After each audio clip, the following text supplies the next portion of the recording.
Salamat Atan TV kanalının mehriban müştokları, hormatly tomaşaçylarymyz, Atawatan TV'de saylanan habarlar.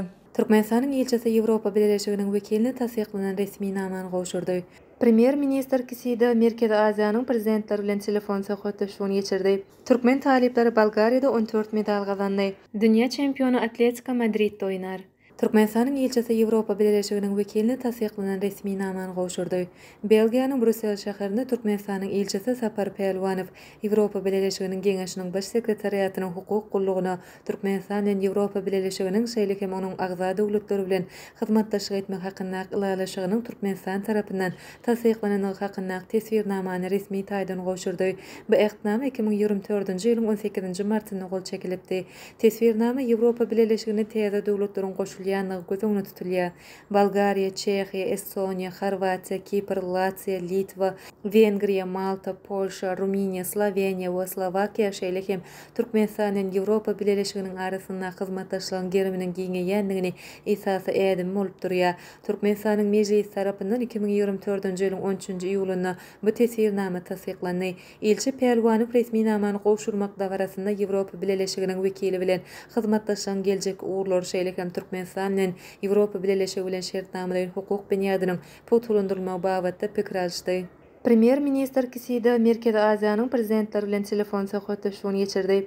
Melim bolşýaly şu ýylyň 9-njy awgustynda Gazagystanyň paýtagty Astana şäherine Merkezi Aziýa Ýaponiýa dialogunyň samiti geçirilmegi meýilleşdirilipdi. Ýöne oňa Ýaponiýanyň premier ministri Fumio Kisidanyň öz ýurduny ýer titreme hadisasynyň bolmak töwekkilçiligi bolanyny üçin gatnaşmaýanyny üçin bu samit iza süýşürildi. Şondan soňra Ýaponiýanyň premier ministri Fumio Kisida Merkezi Aziýanyň döwlet başlyklary bilen telefon arkaly söhbetleşik geçirdi. Bu barada Ýaponiýanyň premier ministriniň medpuat gullugy habar berýär. Ýaponiýanyň hökümetiniň başlygy Türkmenistanyň prezidenti Serdar Berdimuhammedow, Täjikistanyň prezidenti Emomali Rahman, Gazagystanyň prezidenti Kasym-Jomart Tokayew hemde Özbegistanyň prezidenti Şawkat Mirziýaýew bilen telefon arkaly söhbetleş bolup, öz ýurduny bolup geçen güýçli tebii hadisa barada aýdyp, Ýaponiýanyň meteorologiýa agentliginiň ýene-de güýçli ýer titreme hadisasynyň ýüze çykmak mümkinçiligi barada habarly etmek bilen Merkezi Aziýa saparyny iza süýşürmek barada karara gelendigini beledi. Kiside Ýaponiýanyň Merkezi Aziýa bilen gatnaşyklaryny hasa ilerletmäge taýýardygyny ýene-de bir gezek belläp, özüniň bu saparyna taýýarlyk görüleni üçin Merkezi Aziýanyň prezidentlerine öz hoşallygyny bildirdi.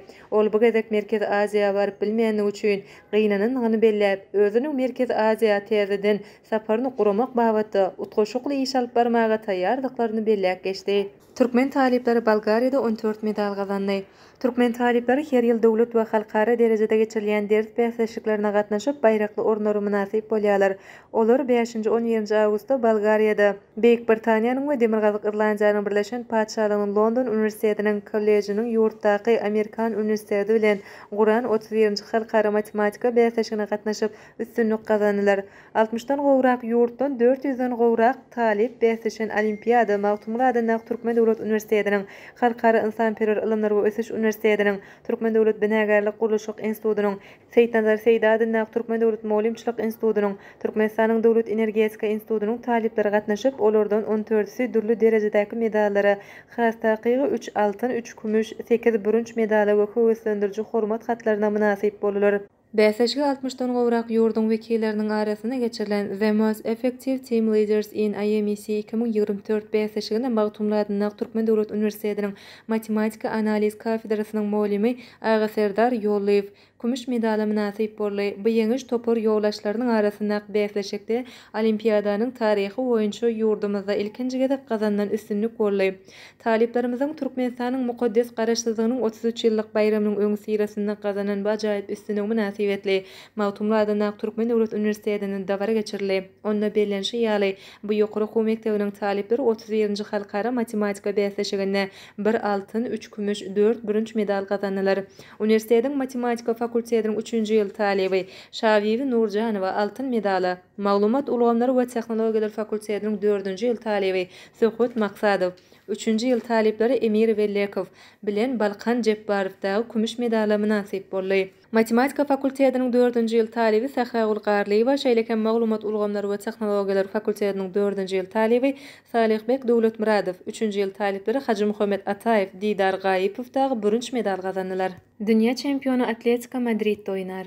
2022-nji ýyla Argentinanyň milli ýygyndysy bilen dünýä çempionu bolan Julian Alvarez, Angliýanyň Manchester City toporundan Ispaniýanyň Atletico Madrid toporuna geçdi. Bu barada Madrid toporunyň medpugat gullugy habar berýär. Julian Alvarez Thomas Partey'ň iň gymmat transferi boldy. Onuň üçin 95 million euro sarp edildi. 24 ýaşyndaky tejribeli hüjümçi bilen Atletico Madrid toporu 2030-njy ýyla çeli şertnama baglaşdy. Alvarez Argentinanyň River Plate toporunda futbol durmuşyna başlady. 2022-nji ýyldan bäri Manchester City toporunyň düzümine çykyş edýär. Ol ingliz toporu bilen 2 gezek Angliýanyň çempionu boldy.